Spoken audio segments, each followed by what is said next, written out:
Welcome to another episode of I Am the Change podcast, brought to you by Dreams to Reality Incorporated, a nonprofit organization geared toward inspiring, uplifting, and empowering communities all over the world. I am your host, Mychal Davis, alongside Mr. Jason Redmond. How you doing? Hey, how everybody doing? How's everybody doing? Man, Doing great. I am good, man. Look, I had to reach out to my bag of trusted people, man, and had to pull one out of the box, man. I had to go deep, and I said, man, I had to go get me a real hitter for the end of April, man. I said I got to get somebody that's gonna take April home. So yeah, we got to do this thing I right. Got me a good old country boy from North Carolina, and he's doing. Hey, Mychal, this guy is doing like. If you ever had a little brother, man, little brother's just outshining you, just doing big things. Don't believe that. Don't believe that. This guy right here, man, is balling. Like he is. I'm gonna let him tell it, but it's three of them. He has an older brother, he's the middle child, and he has a younger brother. That's right. All three of them are fantabulous young men. Thank you, man. Got good parents. Got good parents. Great parents. Hey, man. Hey, it's got to be in the genes, man. It's in the genes. That's amazing. That's great, so man. I'm gonna let him tell you more. Dog, when he starts talking and telling you about his story, man, like you're gonna be like, I see why this guy brought him on. But Jeremy, so do me a favor, man. Tell the viewers and a little bit about yourself, where you're from, how we met, what you do, and your journey to where you are now. Go ahead. That's what's up. 92. Thank you for having me, brother Redmond. And Mychal, thank you for having me on the show. My name is Jeremy Collins. I'm from a little town called Dardens, North Carolina, which is about 2 hours east of Raleigh. It's if you ever been to Nag's Head, after you go through Rocky Mount, you go through a little place called Williamston. About 17 more miles, you go. We call it Dardens Curve, and you cross a railroad track. And ain't no sign there, but it's a whole lot of love in that community. And I grew up there. And then came to Chapel Hill for undergraduate school. Actually was on a Marine Corps scholarship. I thought I wanted to be a Marine for life. And then and after graduation, decided I wanted to organize. And I spent actually the next several years organizing against the death penalty across the country. And then I had the fortune of leading a coalition in North Carolina called the North Carolina Coalition for a Moratorium, and we advocated for a number of criminal justice reform, including this Racial Justice Act. It was a novel piece of legislation across the country that basically said that if you were a criminal defendant who had been charged, been tried, convicted of capital murder, that you could challenge the decision or any one of those decisions based on racial disparity. So you could say, hey, I think I'm a part of a racial bias trend. And we passed that law in North Carolina in 2009. After that, I went back to law school and coming out of law school, worked at the Southern Coalition for Social Justice. I did voting rights and criminal justice, civil rights, litigation and advocacy, and worked around the country I worked at Southern Coalition for a couple of years, and I worked around the country kind of advocating anti-death penalty or social justice, civil rights issues. I worked in Missouri and Texas and California and South Carolina and North Carolina and was actually in Delaware. And then I came back to North Carolina in 2017 when Governor Cooper was elected and was a mentor and friend of mine, Secretary Larry Hall, who's right here from Durham, from the Bull City. He was appointed the Secretary of Military and Veterans Affairs, and I worked for him for a year, and then was kind of recruited up to the governor's office in 2018. And so since 2018, I've been on Governor Cooper's staff, first as his director of public engagement, but secondly, and now as his director of innovative connectivity. So that's a little bit of a trail, but I gotta say this though, when Brother Redmond says that I'm outshining him, that's not true. It's true. I got two brothers. I got a sister and two brothers. But if you want to know who the best Collins boy is, it's my older brother, Bill. Bill is the star, and James and I, we just thick as thieves. We do what we can. But all praise to my grandparents, my parents. We came up with a lot of love, a lot of discipline, but also just a belief in us from others that we could do anything. That if we put our mind to it, and if we were willing to be committed to something, if we had a cause that was worthy, that we had a lot of support and a lot of love. So I can't take credit for it, but I am very honored to be a part of this, and I'm ready to have a good time. Hey Absolutely. man, so Mychal, I told you, man, the guy is not only is he dynamic, he's humble. So humble young man, and Really and you humble. notice how he slid in who he works for. He slid it in like, yeah, I got recruited to such and such. I work for the government. Yeah, I work for the government. Hey, it's a blessing. It's a blessing. Absolutely. It's a blessing. The resume is very impressive. Yeah. Very impressive. Yeah, man. So what inspired you to it's impressive. Oh, go ahead. Go ahead. No, I was just saying it is impressive, but I'm really blessed to be in. All that means is that somebody or some number of people took a chance on me or gave me some opportunities, and I try to pay that back and think about others as often as possible. But that's all that means. Absolutely. Dig it. Absolutely. So what inspired you to take because you talked earlier about your efforts toward the death penalty. What made you choose to do that? Like, why was that in you to fight for that? Hey man, that's a great question. Let me tell you, this is real talk. I'm glad we're on a podcast. The only reason why I got into death penalty work is because I was a terrible undergraduate student. And I had a meeting with my advisor at UNC my junior year. And that you select your general college classes when you come in, and you check in every year. And my junior year, my advisor was like, hey, if you planning on graduating on time, that ain't the move, right? Because your credits ain't gonna add up. Like, you got to do something between now and next year to get this thing squared away. So my department was political science. I had decided that I was going to pick up a second major, which was communication studies. But he said, look, you need to come back and see me in a week. And there's a few options for you.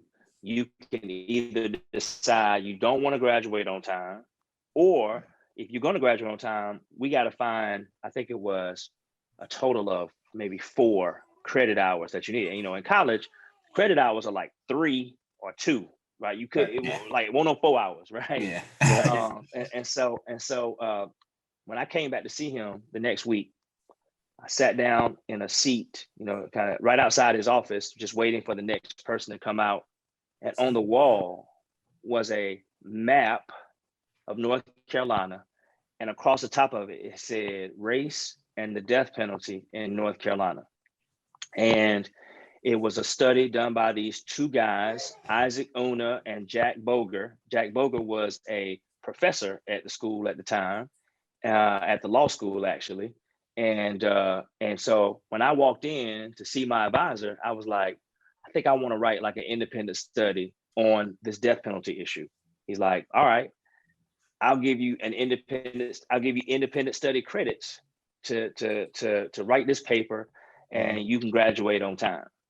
So fast forward, I already told you I was a terrible undergraduate student. Right. I wrote the paper, but I procrastinated. I waited till the last minute. And what happened was I procrastinated, but I fell in love with the topic. Fell in love with it. And what was supposed to be a 10-page paper was like a 20-page paper. And I won't even mad. Like it was like, this was a thing that I had, like Dr. King has this saying about finding something worth dying for, right? And you haven't lived till you found something worth dying for. And this was that thing. I was like, yo, we have a saying in my illustrious fraternity that to be a man, it may well be said that to be a man is to be a martyr to a cause. And I was like, yo, like, this is that thing. Like, this is the thing that I want to commit my life to. And so that was what happened for me. And then, and so I got to tell this story too, because when you talk about my resume, Mm-hmm. I'll tell anybody anytime, nobody, it's a whole lot of folk walking around like, they hit a triple when in reality they was born on third. And so I didn't hit a triple and do all these things. This guy, Jack Boger, who had written this study, by the time I got ready to go to law school, I knew him because he had done some work with race and education at UNC. But at that time, he was the dean of the law school at UNC. And so I had a relationship with him. And so like life is funny. God works in mysterious ways, but like that's how I got into the death penalty world, being a slacker in undergrad and writing about it to get some extra credit. Dig it. Hey, look, point of emphasis. You said my fraternity, it should be our fraternity. Yeah. Oh, but I know. You said mine. You should say our. Like, I couldn't say our on this, Mychal. Oh yeah, I was saying our as in me and you. Okay, so next time what I'm gonna say is me and 92's. That's fraternity. fine. Hey, that's fine. Okay, I'm gonna do it like that. That's cool. That's all right. That's cool. I take it. So look, okay, that's right. Question, man. We talked about this briefly off camera, but tell me about that document on your wall and what it means to you. So behind me is a replica of the United States Constitution. It's 4 panes that are tiled on the wall. Mm-hmm. And anytime anybody asks me, I always tell them, for me, it's like when you play football and you watch game film. Our work every day. First, if you work in civil rights and social justice, then we ought to be working ourselves out of a job.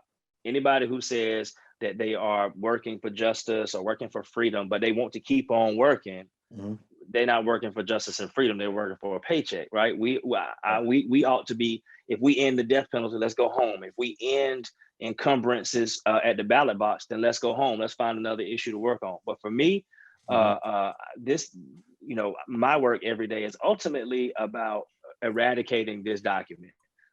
This document says that there's still a vestige of slavery in America. This document restrains speech. This document allows for racial terror, and so Black and brown people can never be free so long as this document still exists and is still codified. So I look at this every day really as an inspiration, as something to work toward. So you say that document restricts speech, but in there it talks about one of the amendments is is freedom of speech, right? Yeah. That's what people all the time. Like anytime you write something like that, you gotta not only look at the positive or look at the allowance, but you also have to look at what is not stated, right? And so in this document, one of the reasons why there are so many amendments to it is that a lot of that language, while it might allow for, you can't really go out and say anything you want to. You can't yell fire in a crowded bus, in a bus stop or in a theater. Absolutely. But also when I talk about speech, I'm actually not talking about what you say out of your mouth. I'm actually talking about what you're able to do with the fruit of your hands and in your community. So your vote is also your voice. So when this document says that if you are an incarcerated person, that you are essentially a slave, and incarcerated people cannot vote, cannot own firearms, cannot avail themselves to the other freedoms that are afforded in this Constitution, in this document, that means it restricts their speech, it restricts their mobility. And what we know is that there are more people incarcerated today than there were slaves. And so we also know that the criminal justice system is slanted and skewed toward Black and brown people, and criminalized and marginalized populations. All that says to me is this is just a stand-in for over 170 years, 170 or 160 years later, to keep certain people kind of in a place where their speech, their mobility, their travel, their ability to have social, to be wealthy, to have social mobility, all those things are restricted in this document in ways that are not explicit, but certainly play themselves out every day.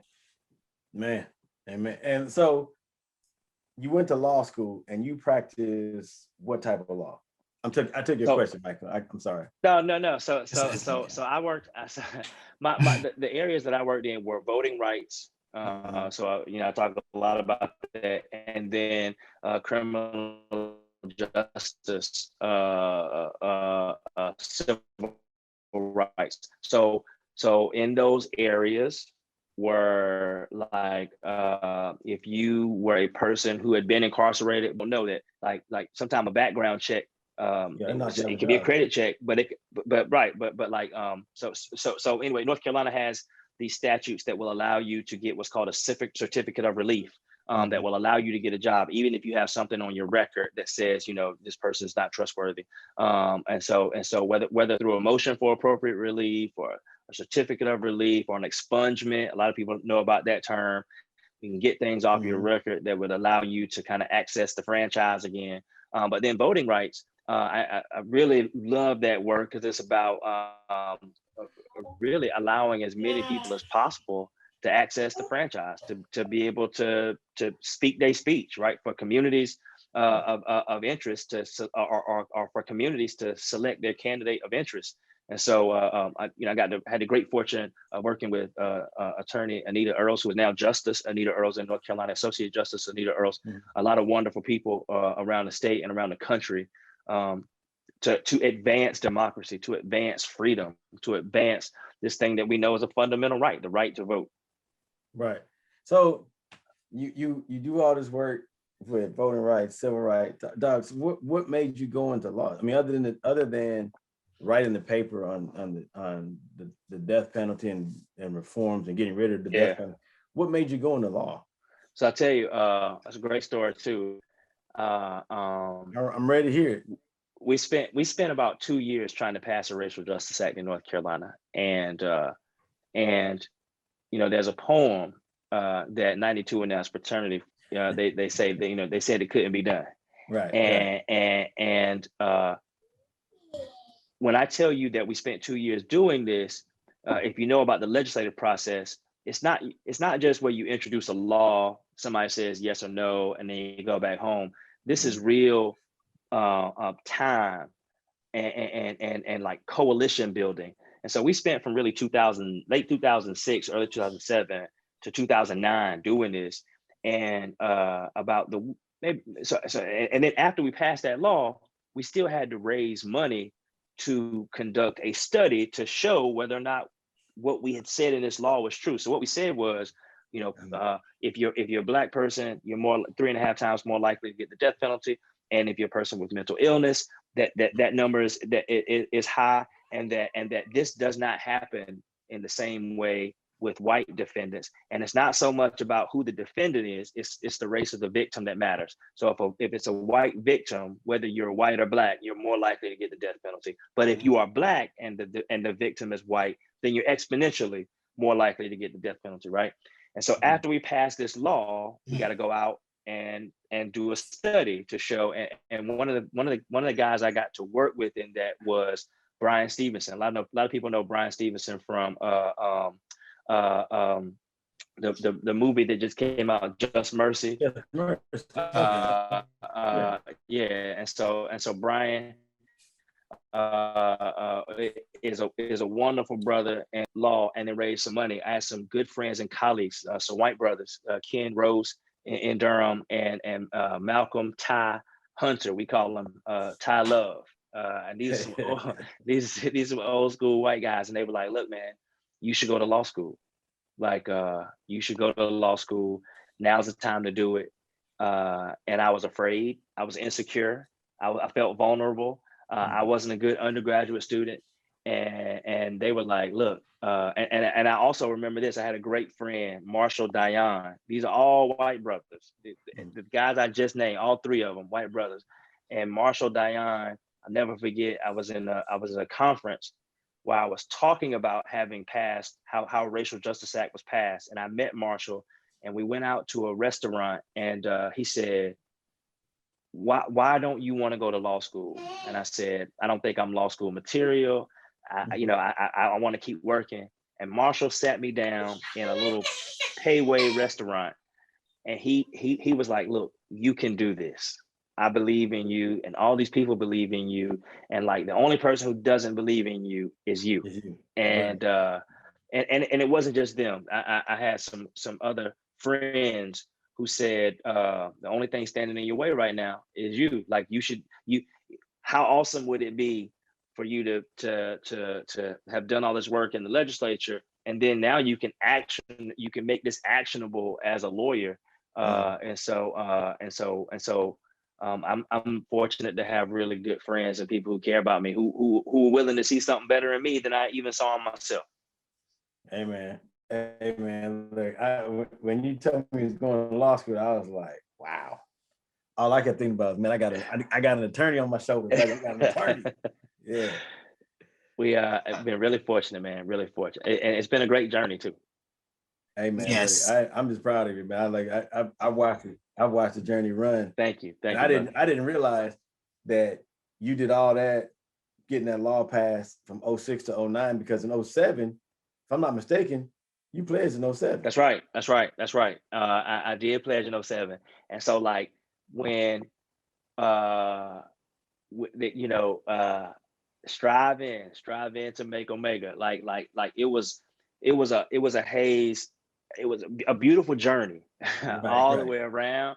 But I'm so it means so much to me because it cost so much to me in that time. And it was a man, that was a beautiful time, man. It really was. But I don't mean beautiful because it was easy. It was the struggle was so difficult that like I was telling somebody this just yesterday, that olive oil is made from crushing olives, and it's like you can look at that and be like, look at how ugly the olive is now, or you can also look at it and be like, look at this preserving thing that's come out of that. And that's the way I feel, man. I don't feel like the crushed olive. I feel like olive oil that's come out of that that can do really anything at this point. Dig it. You coming up with some deep analogies. Nah, here, man, I'm just a country boy, man. You know what? We my great granddaddy used to say, "Don't you worry about the mule going blind. You just hold the line."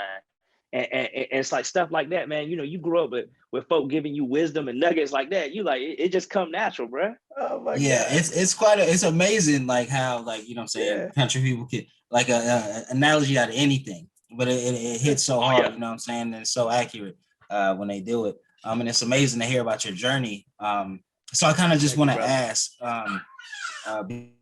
because of your work, I'm sorry, because of your. You muted yourself. Can you hear me now? Yeah. Yep. Got you. All right. I'm sorry about that. So I just want to ask, like, because of your work and what you do, and you social, and you talk about social injustice and like for Black and brown people. And it was just a big case, the George Floyd case. And you saw that he was guilty on all 3 charges. So I just want to ask, like, what do you think that meant for the Black community? What do you think the future is for cases like that? Do you think it's like like a point of change, or do you think? I mean, what are your thoughts on that? Man, so that's a dynamic question. First of all, I would say that I wouldn't necessarily view it as a point of change. I would view this as the law being followed in this case. And I actually tweeted about this, that literally we get the Derek Chauvin verdict while we are praying and watching and working with Dante Wright's family, and so it's like we're in this cyclical space where even the place of my chapter of initiation, Elizabeth City, North Carolina, is going through the throes of an officer involved shooting right now. And so check that out, man. Like there's always something. I tell people this, man. We watched Derek Chauvin with his knee on the neck for now we know 9 minutes or so. Yet we still had a trial where it was like where we all were in gridlock as to like, yo, this brother could get off. Not brother, this monster could get off, right? Right. And I would say so long as that's a reality, we can't really look at this as like a signal for change. I think what this should be a signal for us to do is to be more vigilant, because as every time we've made any social progress, the wielders of evil, all they're doing is looking for a way to never allow that to happen again. Give you a perfect example: the most recent election, when those two Democrats from Georgia were able to prevail, and then we elected Joe Biden and our sister Kamala Harris into the White House. What you saw is, 43 states introduced bills to restrict voting, right? And so if you look at Joe Biden and Kamala Harris as a victory, and you're like, look at what happened, you about to miss the fact that they're coming at you with everything they got. Same thing in this case. I think I saw a tweet from the Chicago police saying we are all Derek Chauvin. Well, that's kind of jacked up. But look, this stuff is still happening. It's continuing to happen across the country. And the perfect opportunity for me to say on the show, we have to not only defund but abolish American policing. And I want to make sure I'm very clear, because some people will say, well, he didn't mean it like that, or he didn't mean it like this. American policing, American law enforcement was founded for one reason, and it's cemented in this document. Mm-hmm. American policing was founded to protect property from Native Americans and Black people. That's it. The very roots of law enforcement in America is to protect property from Blacks and Native Americans. We've never escaped that culture. And so if you understand that all law is about property, everything that you hear about in law, whether it's family law and it's something, or it's like small claims court or whatever, all law, or even if it's about the death penalty in criminal law, the first hearing that happens other than a Rule 24 hearing is a habeas petition, and a habeas just means who has the body, and in that proceeding, the body is the criminal defendant, and so all law is about property. And so if law enforcement was just created to protect property from Blacks and Native Americans, then there's no wonder why Blacks and brown people get shot in the street like nothing at all, and we have a culture that allows law enforcement to do this. So this is Jeremy Collins talking. This is, I'm not on the podcast in my professional capacity. I'm on the podcast as Jeremy Collins, and as a human being, as a man, as a child of God, as an Omega man, as standing on my one. I'm telling you, we will not be free so long as American policing exists, because that institution was designed to destroy us. Dig it. So go ahead, Mychal. So I just want to ask this question, kind of off of what you said. So what do you think it's going to take to, first of all, get rid of this document and get rid of American style policing? Yeah, well, first, okay, it'll take a couple of things. One, it's going to take some super added to our natural, right? But we got to have some natural skin in the game. We got to be working. But I told somebody, a friend a few days ago, we are all. I was watching an episode on television a little bit ago.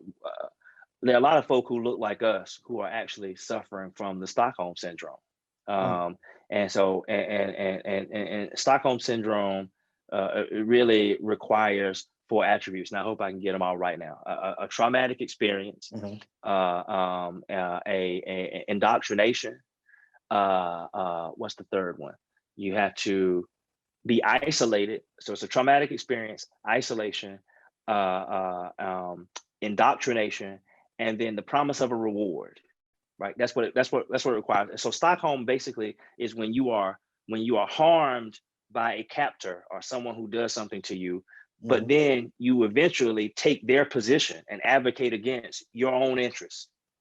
I think that you have all seen, and so I say all that to say this: it's too many folks who have been captive who are not yet willing to kind of separate themselves or at least disavow their captor's position. And so so long as we have Black and brown people like, nah, law enforcement ain't bad. That's no, I mean, owning all these guns, that ain't bad. Like matter of fact, we just want to have more guns. As you know, you're doing the slave master's work when you do that. And I know that's strong language. I'm using strong language, but I'm using strong language intentionally, because sometimes, as we say in the country, sometimes, you don't see yourself until you smell yourself, right? And there's a lot of folk around here saying, nah, I'm not part of the problem. But like, if you're around here repeating these same tropes, right? You're a part of the problem. And so what is it going to take? That's a long-winded way of saying it's going to take all of us who are directly affected in a harmful way by these things, like this document and these unjust laws, to get on the same page and be like, you know what? We're not doing it this way anymore. We have the power to do it, but we're not all on one accord yet. So I'm glad you brought that up. So we talked. I have these conversations all the time. I had a conversation with a friend of mine, an associate of mine from high school. It's a white guy, and we were talking about the George Floyd case. We talked about Derek Chauvin. We talked about that. We talked about the Tamir Rice. We talked about Tamir Rice was a young man in Cincinnati that had the BB gun. We talked about Trayvon Martin. We talked about all the different cases. We talked about Breonna Taylor. We talked about Sandra Bland. We talked about all these different cases. And one of the things that he said was, he said, it all goes back to, if we're screaming, if you're saying Black Lives Matter, but you're killing each other, you're being like, I guess the word you want to use. A white man said that? Yes. Yeah. You're killing each other, but then you're rallying behind people being killed, African Americans being killed by Caucasian police officers. And I was like, you're looking at two different sides of the spectrum. His thing was, so what are you doing in your community to stop the killings? I'm like, oh, you're on two different sides of the spectrum. Like, you're talking about. Wait, this guy's a law enforcement officer too? No, he's not. We went to high school together. Yeah. Okay. Yeah. So but the point I'm asking you is like, what do we do, in your opinion? What do we do to stop where we have young people killing young people for something as simple as, he stepped on my shoes, he might have bumped into me, he said something disrespectful to me, he didn't apologize, or whatever the case may be. Like, what is your? Yeah. I'm glad you asked me that. So let's be real clear about something. White people kill each other for far more stupid stuff than somebody stepped on my shoes all the time, right? True. And this Black on Black crime thing is actually not any more of a phenomenon than white on white crime. That's just used as a pretext that it's almost like, well, when a white person says that, what they're essentially saying is, why are you mad at me killing y'all? Because y'all kill each other. Like, I mean, that's essentially what the argument is. Here's why that's a jacked up argument. When we say Black Lives Matter, it is in the context of law enforcement interactions with Black people. Right. It's in that one context. Let's just be real clear about that. We're not even really talking about, we're talking about some cases, but we're talking about the way the law and law enforcement interacts with young Black children. I agree. So what we're saying is that we're not animals. It's almost like when Dr. King and the sanitation worker strike, when they wrote on the t-shirts, "I am a man," right? Yes. Imagine somebody responding, being like, well, I mean, you just treated him like he was a kid. Like, why can't I treat him like he's a kid? That's the wrong response. That's the first side of this, right? But the second part about this, man, that's so troubling is law enforcement has a duty to serve everybody. And so when we say Black Lives Matter and we question what happens with law enforcement, like what we're saying is you're not even upholding your professional standard as it relates to people who look like me. So it's a very insulting argument to make, particularly from a person who is not in the culture, because it seems like they just want to make excuses for the status quo and not offer. I have a response for how we actually remedy this all around, and I'm happy to give it to you whenever you're ready, because I don't just want to talk about problems. I got solutions. I'm always ready, man. You know me. Here's how we fix this problem. You want to stop a kid from shooting a kid because he stepped on his shoes? You got to ask yourself a different question. The question isn't why would a kid shoot a kid for stepping on his shoes? Why would a kid have so much value in a pair of shoes? Why is it that this $200 pair of Jordans is the thing of greatest value in this kid's life? And the reason for that is we have cemented intentionally the wrong type of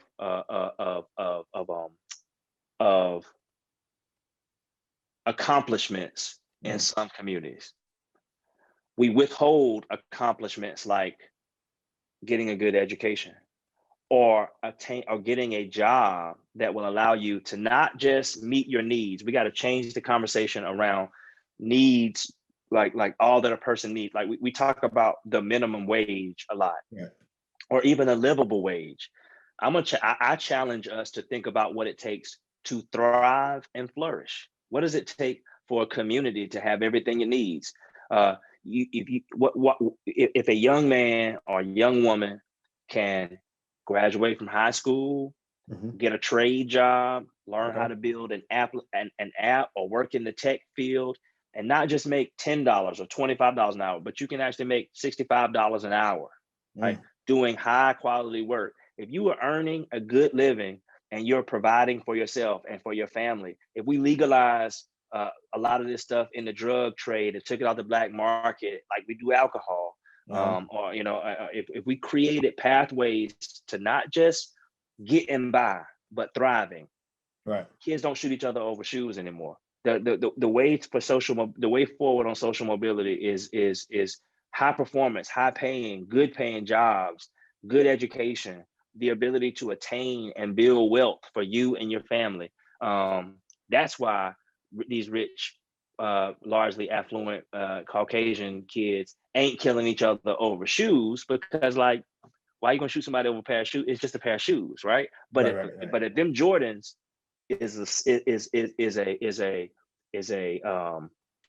that is an icon, that is a symbol of your value in the hood, of your manhood. Then, if somebody stomped on your thing that was your manhood, you might be willing to do some real violence to them as well. And so we got to change what we expose our kids to, or what we allow our kids to have to attain. And I say, let's give people the opportunity to get excellent jobs, and to change this conversation around like, well, what is it that person needs? So long, if you work at McDonald's and you got a minimum wage, man, you should be able to work at McDonald's. You should be able to bag groceries and go on 2 weeks vacation every year and comfortably and provide for your family.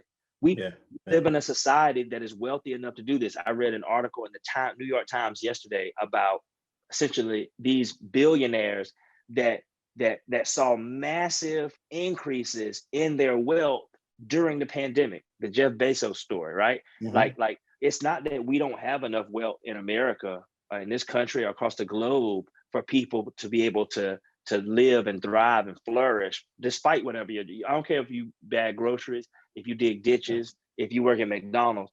You should be able to. You shouldn't be like, well, I gotta work 3 jobs because I bag groceries. Nah, man, you should be able to work 1 job and earn a living, right? And earn a living to take care of your family. But that's just another way we create stratifications in our society that says that this person or this woman is not as good as that woman, or this man is not as good as that man. And we got to break all those barriers down. which is all about this document right here. You know, it's funny you said that, man, because when I was getting my graduate school degree, I talked about teachers, and I got my master's degree in education leadership, and I talked about if you have teachers that they leave work to go to a professional development, and they have a substitute teacher in the class, and they do that throughout the school year, you're watering down the education, the value of that education that child is getting. My thought was, hey, do that. Teachers teach because one, they love it, and two, everybody says, oh, you get the summers off. But in the summer, it'd be different if you had the summers off. You could take a work vacation, like vacation to whatever. Say you go to Nag's Head. Let's say you go to Myrtle Beach, but you go to Myrtle Beach, but you have to attend a seminar on Thursday from noon to 4, and then after that, boom, you're done. Or maybe Friday you go from 8 to 12, and then you're done, and you got the whole weekend. You got the whole weekend off. I mean, my thing is learn, enjoy your summers, but at the same time, the quality of education for the student be better. Not only that, too, you could take that money you're going to pay those subs, and you could give it to the teachers. Now that the quality of education is better because those subs aren't teaching them anything new. They're just you're pacifying the time with the student until the teacher comes back. Have you ever been? Are y'all members? Do y'all have memberships to these big box stores like Sam's Club, BJ's, Costco? I used to have BJ's. I got Sam's Club now. What about you, Mike? Costco. Up here, I'm a Costco guy. I'm a Costco guy, right? And you should read about Costco's the way they treat their employees, the way they compensate their employees. When you get mad at somebody at McDonald's who don't get your order right, like you getting what you're paying for, really, because you can get mad about that all day long, but like my first job was as a chef. I was a cook at McDonald's. I know that life, right? And so it's like, you treat me like I'm the lowest man on the totem pole, but you trust me with your life. You trust me with your life. You trust me to make that burger right and not get no poison in it and to be careful about it. But you don't compensate me like that. And the pandemic taught us this, right? The pandemic taught us that the most important people in our society are our restaurant workers, the people who stock the shelves at the grocery store, the people who deliver our goods and services to us. But we still ain't learned lesson yet that like we don't value them as much as we do the guy or the woman that can work that white collar job at home. And that the professions don't have to pay themselves. There's nothing intrinsic about lawyering that says that lawyers should make X amount of dollars times more than somebody who works at McDonald's. We have decided that certain people are going to be in the service industry and certain people are going to be in the ivory tower. And so we're going to pay them, we're going to compensate them accordingly. And we got to have a day of Jubilee where we turn that upside down and really compensate people because they're human beings, because their intrinsic value is that they're a member of our society. I teach my daughter this, she's 7. I say, sweetheart, you don't want to live in a world where you have everything you could ever want, but your neighbor doesn't even have the things that she needs, because one day your neighbor is going to take what she needs from you. You want to live in a world where everybody can access the things they want, right? Because that just lessens the opportunity for conflict and creates a world where it's like, I don't have to covet what somebody else has. I can live in a society where we all can access that. Right. Yeah. Absolutely. So basically creating a balance, you know what I'm saying? Balance. Yeah. And everybody is equal, which I mean, we're fighting for in general, but that balance would lessen crime. People wouldn't have to fight for it. Cause I've told Jason several times, like the homeless problem in Seattle was ridiculous, but after the pandemic, like it went crazy, but also the crime rate up here got higher. The more people that became homeless, the more crimes got committed. You know what I'm saying? So it's a direct result of that. And balance would definitely create a better society for us, a safer Absolutely. for our children. You know what I'm saying? Because it was also a problem where it was some Army vets. They're homeless. I read an article. They just became homeless during the pandemic, but they were right on like the property line of the school. So and that's the only place they could put their tent because they were used to the neighborhood they were in. You know what I'm saying? And then they didn't want to really leave it. So like they they got a lot of backlash. Like they threw away their tents. I mean, just like did them dirty. Yeah. It was horrible. And I mean, it's not like they were going to cause any harm to the kids. And I mean, parents were concerned. I understand, like you got tents on the school property line, but it's a certain way you could have treated these people. You know what I'm saying? So That's balancing the scales could have definitely changed the outcome of the situation. You know what I'm saying? So I definitely feel where you're coming from, for sure. Yeah. So where do you see us going? Like, how do we start to balance the scale? How do you feel we gonna start to balance these scales? And how would we work towards like in the Black community? Like, if we got to do it ourselves, what are the steps we need to take to educate these kids to value, education over a pair of Jordans, or have different values than a pair of Jordans, or clothes, or you know what I'm saying? Because hip hop and stuff just teaches these kids basically material things is king over everything else. How do we change that?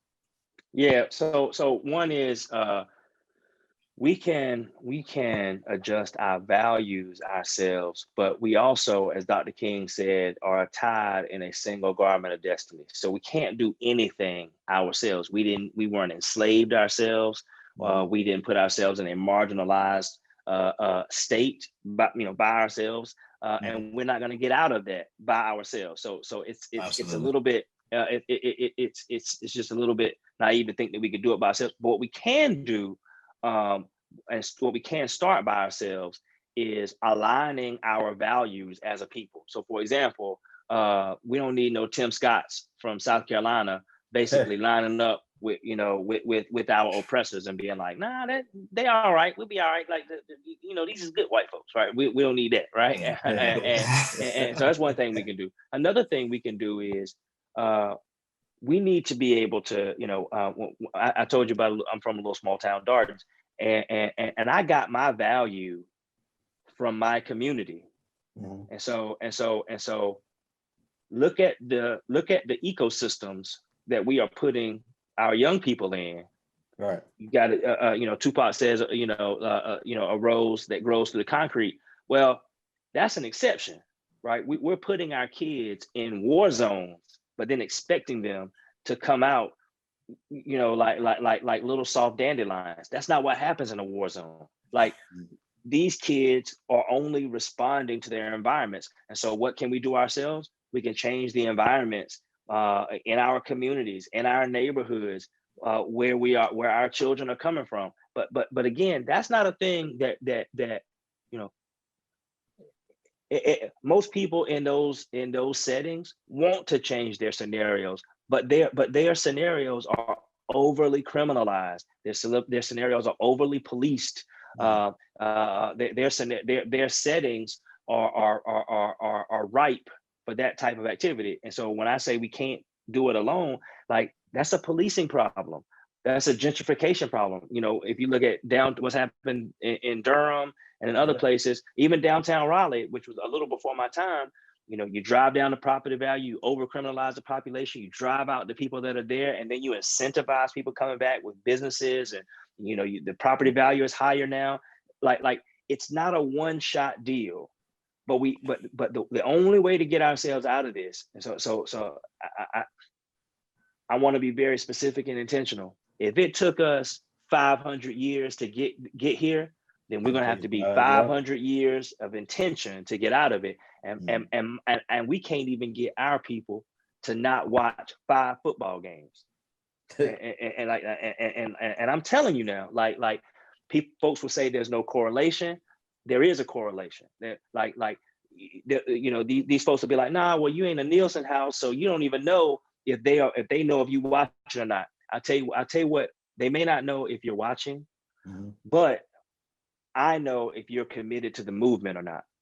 It ain't about whether or not the government knows if you watch that show, but like, do you have the discipline? Hey man, so in my own personal reading, and like I gotta tell you this, in my own personal reading, on personal faith, I was reading scriptures yesterday, and in Mark 9, in Mark chapter 9, and around the 20th verse, it's a passage of scripture about a man who brings his son to in a multitude, but he brings him to Jesus. And basically what he says is, he's like, look, I took this, first, Jesus asked him, like, is how long has he been ill like this? The man says, this he has a dumb spirit in him, and the spirit throws him to the ground and makes him foam at the mouth, and it tried to kill him a couple times. And Jesus says, well, how long has he been like this? He's like, he's been that way since he was a child. So I'm like, he's not a child anymore. Now he's a man, but his father has brought him to the master, right? And so the man says, I took him to your disciples, but he couldn't the disciples could not free him of this condition. And so the guy, they had this back and forth, and Jesus like, well, look, if you believe, then anything is possible to him that believeth, right? And the guy responds and says, I believe, but check this. He says, I believe, but help my unbelief. Now, and I was thrown by that for a second. I'm like, how does that work, right? So Jesus approaches this boy, this man, casts out this demon, says the demon, like, rinses and whatnot, and doesn't know what happened. And then his disciples are like, we tried to heal this boy. Why couldn't we do it? Jesus says, this is the type of healing that only comes from prayer and fasting. Now, why is that important? When we talk about fasting and prayer, we usually think like giving up food and talking to God. Right. Like that's what fasting and prayer is, giving up food and talking to God. I will submit to you that fasting and prayer is not giving up food and talking to God. Fasting and prayer is actually discipline and submission. That's really what it is, right? Okay. Prayer is submission. Prayer is basically saying, so for example, the only reason why you pray is because you believe somebody has more power than you. If you didn't believe that, you wouldn't pray, right? And fasting ain't just about not eating. Fasting means like, yo, I'm going to be disciplined about what I'm not going to watch TV, or I'm not going to put alcohol in my body. Why am I saying this? If we're going to get out of this, it's going to take discipline and submission for a long period of time. You can't expect this type of revolutionary freedom, but you're not willing to watch 5 football games. That's not how you get there. Like this is the type of commitment that takes submission and discipline and consistent submission. But because here's the other part about this that got me as I was reading it. What the disciples were saying was, we follow you, and we thought that you said that essentially we could do anything in your name.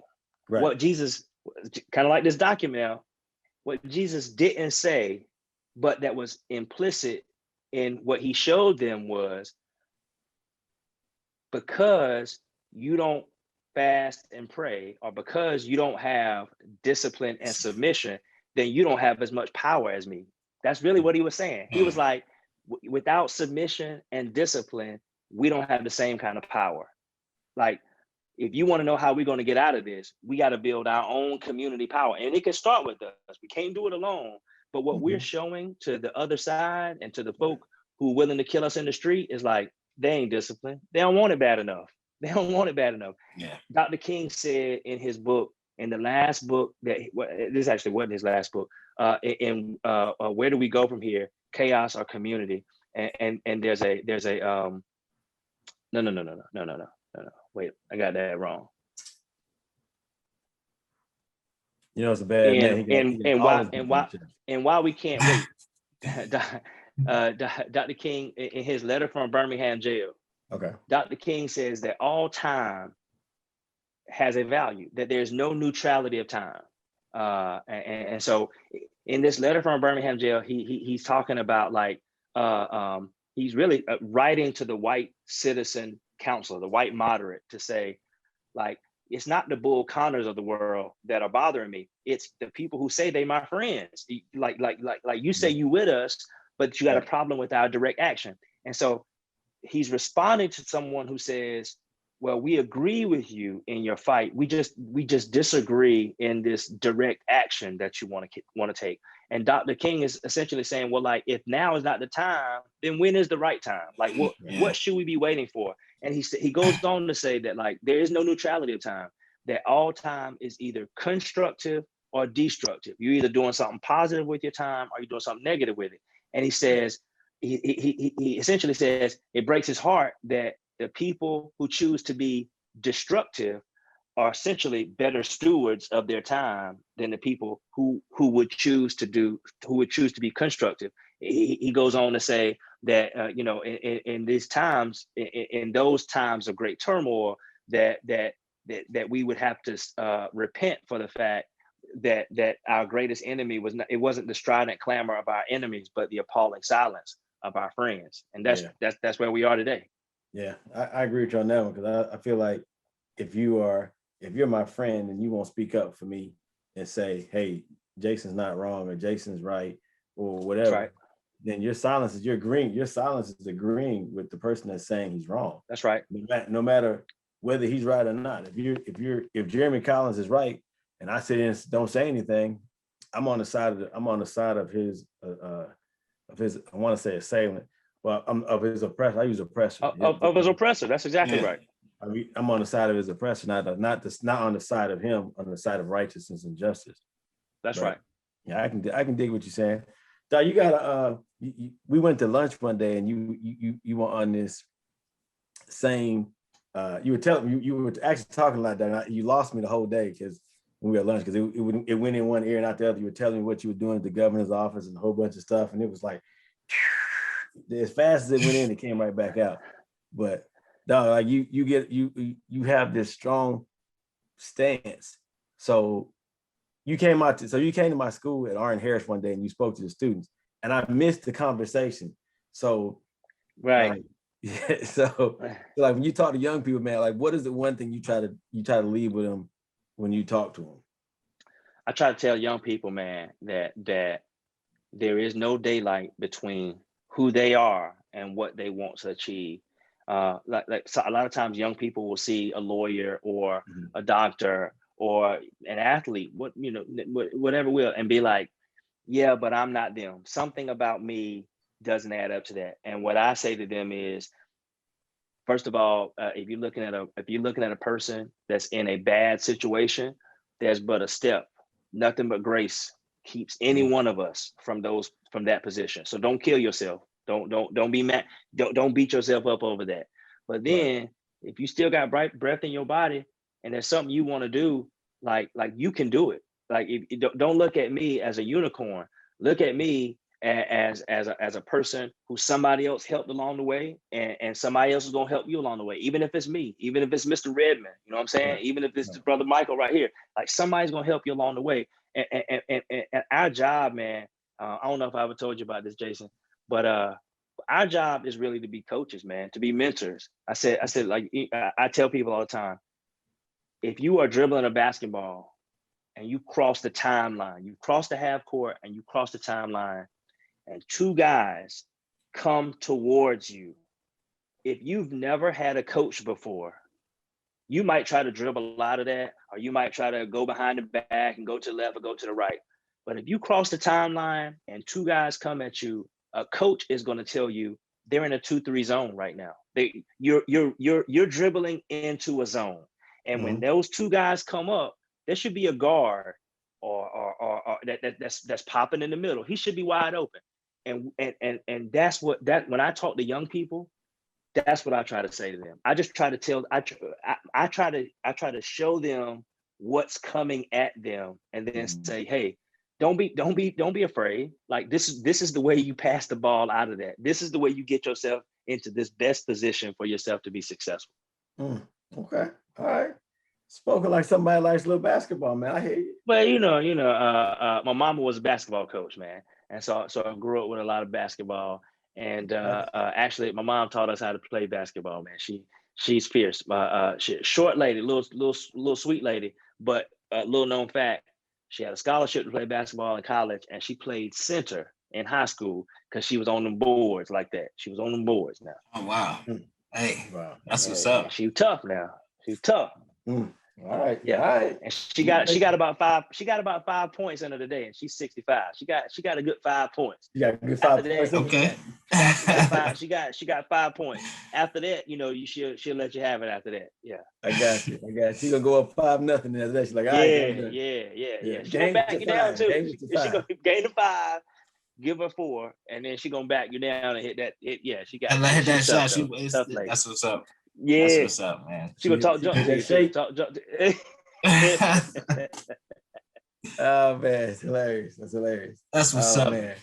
It's been amazing talking to you today. Your insight on social injustice, everything. I mean, I think you gave us and the viewers so much to just think on, and just to think about our path going forward, and how can we make some change in our communities ourselves to create a better vision and all. And I just want to thank you for coming on the show.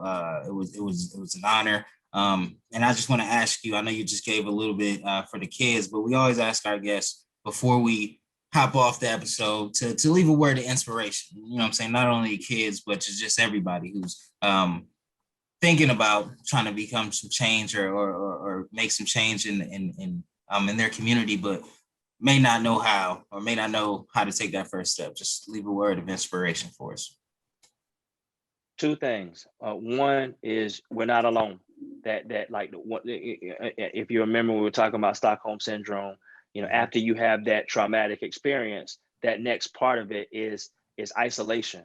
And one of the ways that if we know anything about mental illness, man, one of the ways the enemy tries to defeat us is to make us feel lonely, and that nobody's with us. And so you're not alone. None of us are alone. Like, we have friends. We have friends that we can call on with. Our power comes from each other. So the first part of that is we're not alone. You're never alone. There's other people rowing in the same direction as you. Secondly, we're going to win. Ultimately, we're going to be successful. Ultimately, we're going to see that salvation. Ultimately, we're going to see redemption. There's 3 parts to every great story: hope, loss, and redemption. Redemption always comes after loss. And so, if you can live knowing that you're not in this by yourself, and ultimately you're going to win, it changes the way you approach life. You're not defeated all the time. And I'm not saying it's going to be easy and it's going to be all W's. There's going to be some setbacks, but never count yourself out, because we can get this done. We're going to get it done. And if you ever, I got a question about that, hit me up. I'll be happy to help in any way I can. And if I can't help, I know 92, he know everybody. And so we can find somebody that can help. But I just appreciate y'all, man. I really do appreciate y'all. And I appreciate y'all inviting me to be up here. It's made my weekend, man. Oh, man. We tried, man. I'm just glad you're able to come on, man, because I know how busy you are and how much you got to do. My pleasure. Absolutely. Yeah, you're doing amazing things. You're a man of action. So I'm glad you could take the time to hop on the podcast, man. It's amazing having you. I just want to thank you, Mr. Redmond. It's been a pleasure. Another week, another great episode. Anything you want to leave us with before we hop out? Man, look, if you're in the Durham area, May 17th, man, come out to the Omega's Operations Center. We're going to be having a blood drive. It's going to be a sickle cell drive too. I don't know what that is, but they're going to be having a blood drive, and we're looking to get 30 people to donate blood. That's a low number, but they're looking for 30 people. They got 21 slots for appointments. I say 30 because I know somebody's going to sign up and then not come or have something to do, have a conflict. But 30 people, that's a small number. Come out, support, give the gift of life, and save. Give the gift of life. You might save a life. Who knows? That's right. Yeah, absolutely. Well, if this is your first time joining us, I just want to thank you for being here. Please like, subscribe, and continue to join us week by week as we embark on this amazing journey. If you're back for another amazing episode, I just want to thank you for rocking with us, and I hope you continue to. It was another amazing episode with me, Mr. Jason Redmond, and our special guest, Mr. Jeremy Collins, who brought some heat. Join us same time, same place for another great episode of I Am the Change podcast. And remember, the goal is not to be better than anybody, but together we can achieve better for everybody. Thank you and have a good night. Peace.